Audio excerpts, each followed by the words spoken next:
Hi guys, you know what I am? I'm Thomas Destroyer Halbert, back at it again with yet another video. If any of you know where that's from and what that's referencing, you're my people. Hi guys, welcome back. It's me, Thomas. In today's video, I am going to be talking about all of the worst products of 2018. You guys know I love doing these videos. I loved doing it last year. I'm going to be talking about all the products that I hated for 2018.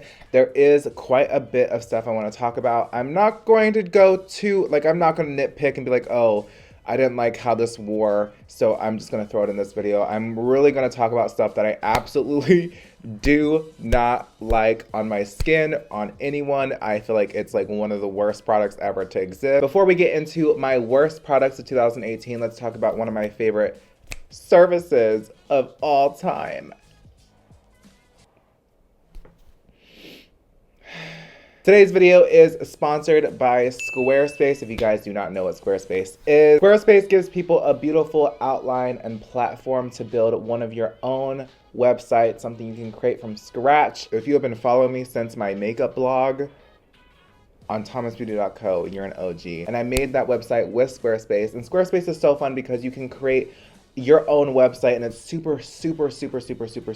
You can literally create your own website with award-winning template. You can create your own beautiful website with Squarespace's all-in-one platform, so you don't have to download any plugins. You don't have to do anything extra. You literally just download whatever theme you want, whatever website template you want. You just download it, customize it to how you want it to look, and just publish the website. And it's literally that freaking simple. It's literally that easy. Squarespace is the easiest.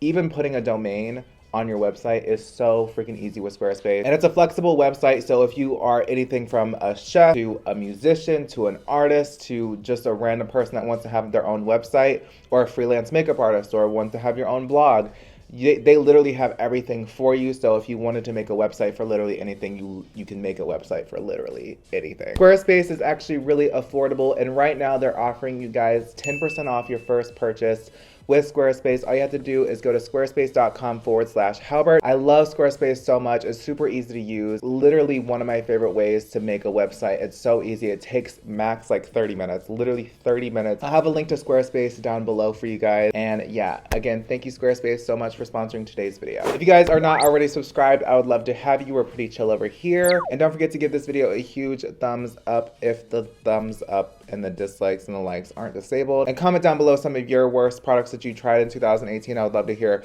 what you guys didn't like. First product I want to talk about is the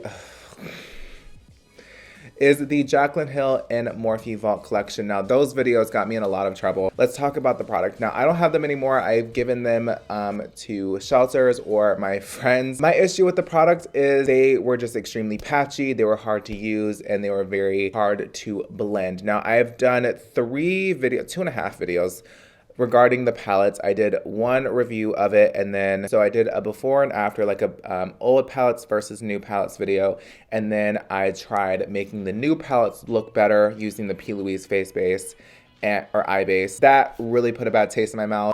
That's gonna get me in trouble. I can feel it.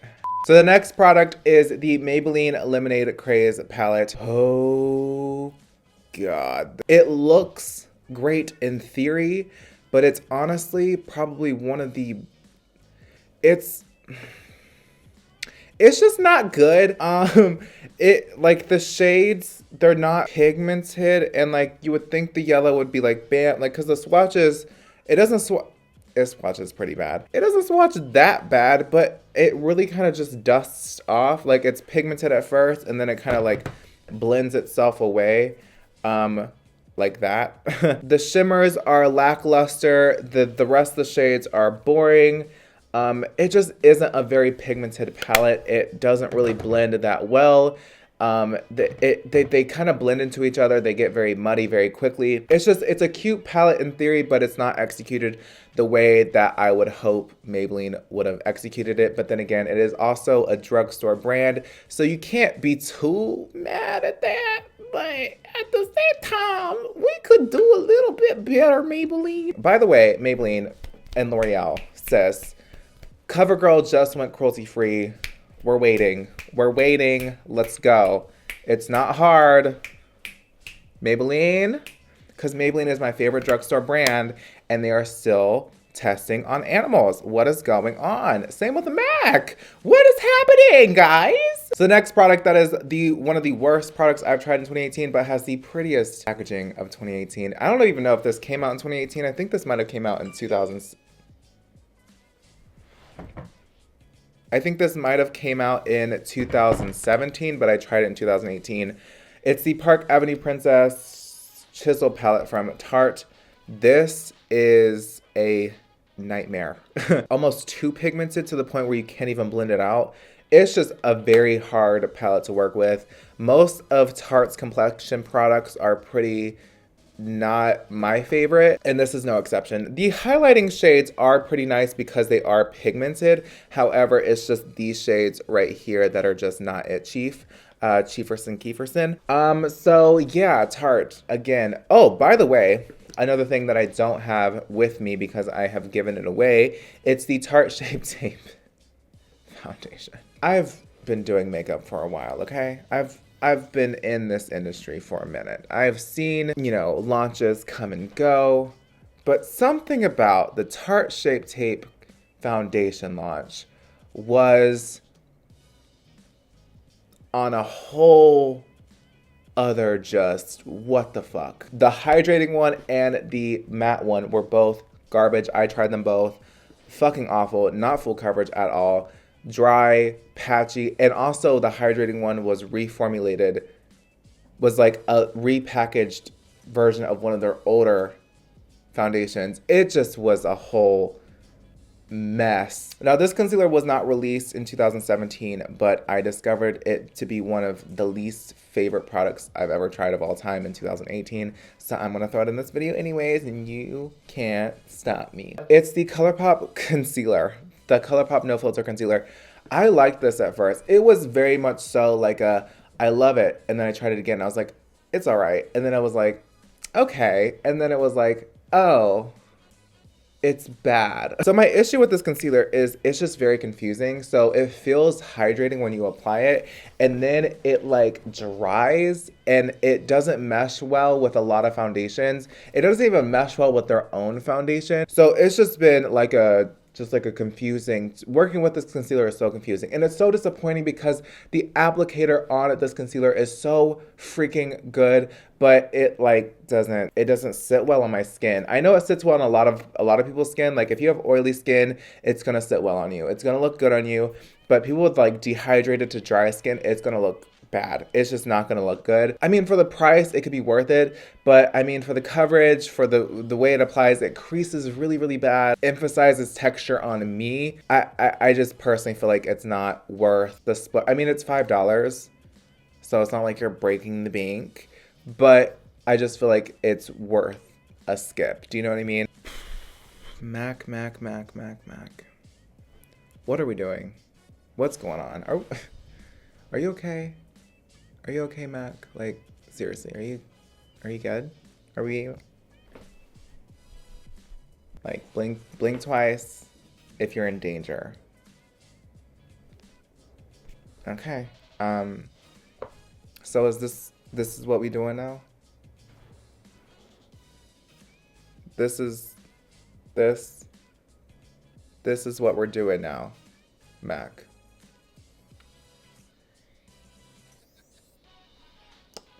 This ain't it. So I think this was supposed to be to go with their Waterweight Foundation. I just, like what?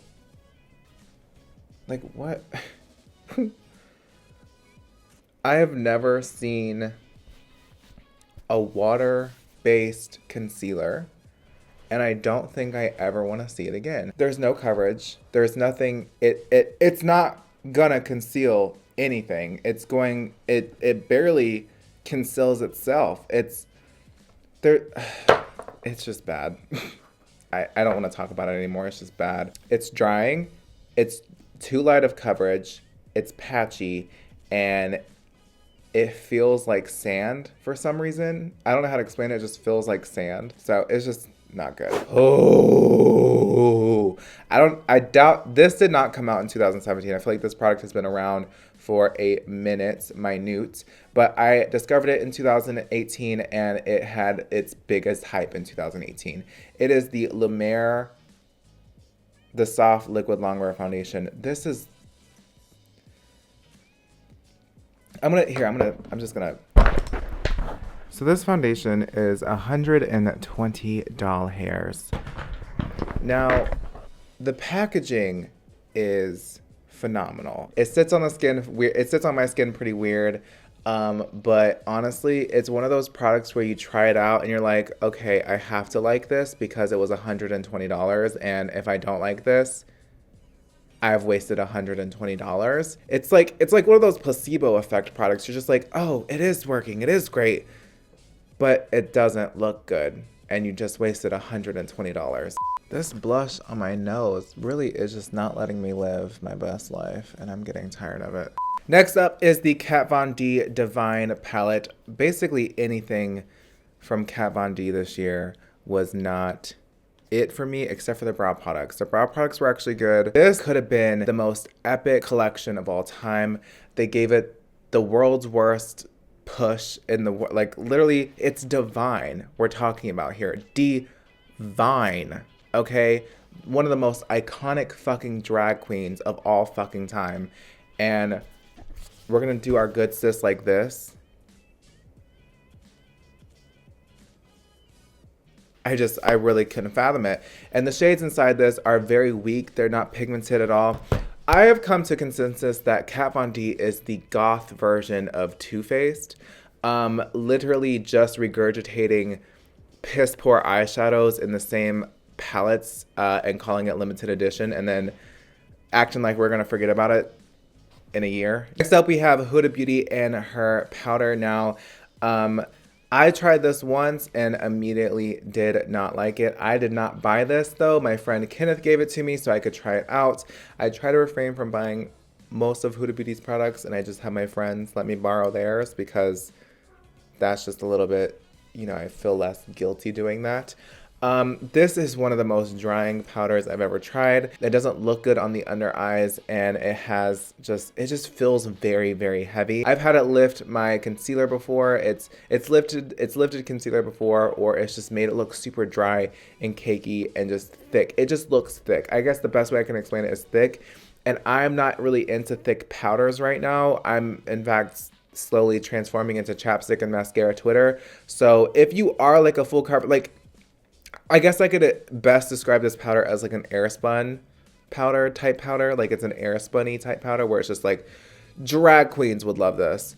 But even then, like it really just sucks the moisture out of anything. Even if you have oily skin, it's gonna make you look like you have dry, cracky skin. It's just, I don't live for this. Next up is the Anastasia Bronzers.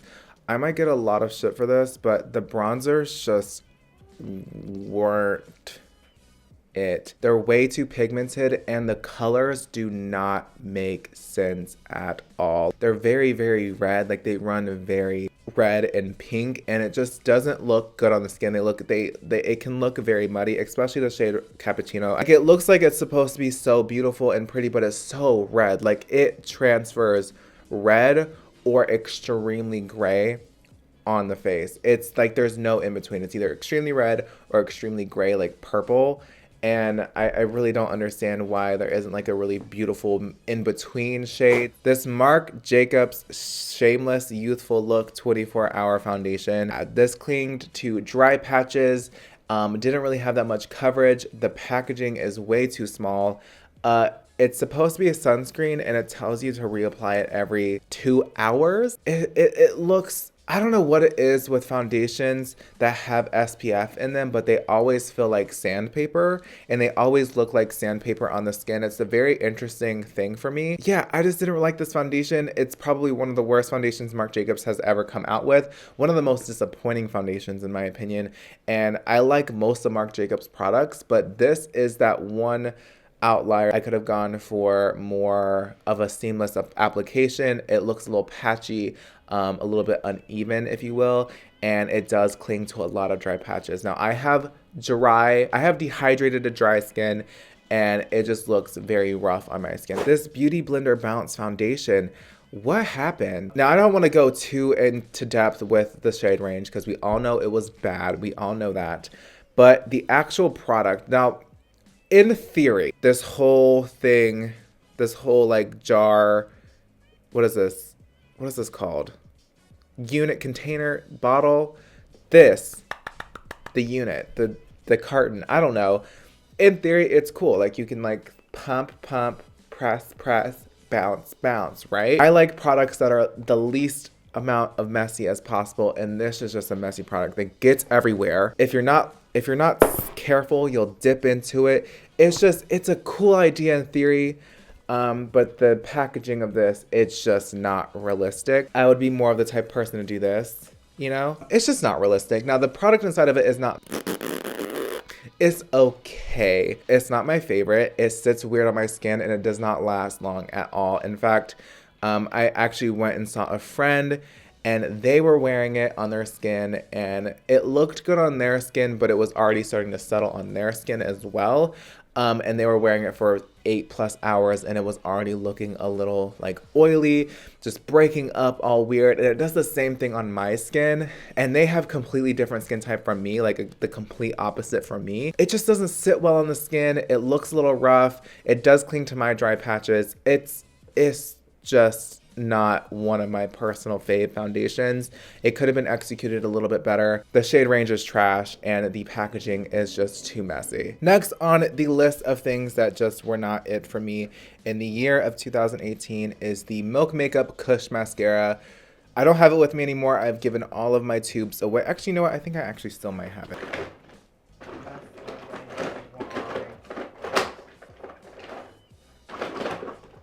Nope. Don't have that no more. Yeah, my sister loves this mascara, so I gave her all of mine. Do not like this mascara. A few reasons why. I feel like it gets everywhere. It smells awful. It gets very clumpy. And lastly, for my personal reason why I don't like it, every time I try the mascara, my eyes get bloodshot red and they feel very itchy and watery.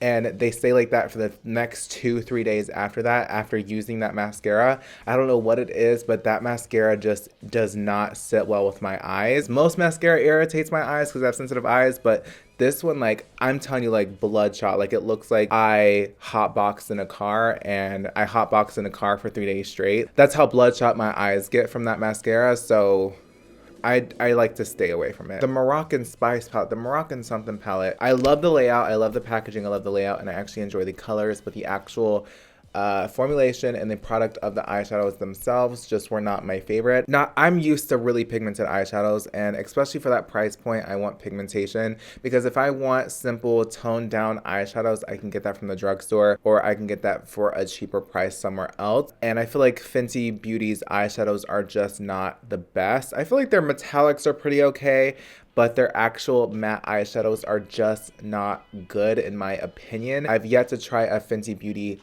eye product that I've actually genuinely enjoyed. Their face products, their highlighters, everything else are amazing, impeccable, if you will, but their actual eyeshadows just aren't it. I don't know what it is about Sephora owned brands, like under the umbrella of Kendo, because that's Fenty Beauty is under Kendo, which is owned by Sephora. So Rihanna is partnered with Kendo Brands, who also owns Kat Von D and Marc Jacobs. And I noticed that everyone under the Kendo umbrella has horrible eyeshadows. I don't know what it is. It's like they always either hit the mark or they miss it completely. It's so interesting. One last thing I forgot about, actually. Oh my God. This. I am so happy that this is out of all of our lives. This was the worst 4 months of my life, and it's gone forever. This is the worst product of 2018. I am so happy you are out. This has an Instagram, by the way. I gave my toupee an Instagram. You can follow it down below. But fuck you. You're a bitch. Beyond happy this is out of my life forever. Never again. Okay? Never again. She served her purpose. She served the country. She's, you know. But yeah, I hope you guys enjoyed today's video. Thank you again, Squarespace, for sponsoring today's video. I enjoyed making today's video. Oh, I hate it when the necklaces do that thing. I hope you guys enjoyed today's video. I enjoyed filming today's video. You guys know I love being a negative Nancy. I love you guys so much. Thank you so much for watching today's video, and I can't wait to see you in my best of 2018 products, best of products of 2018. My next video might be not that, but it will be that soon. I love you guys so much. Thank you so much for watching. How many times am I gonna fucking say that? I can't wait to see you in my next video. Bye, guys.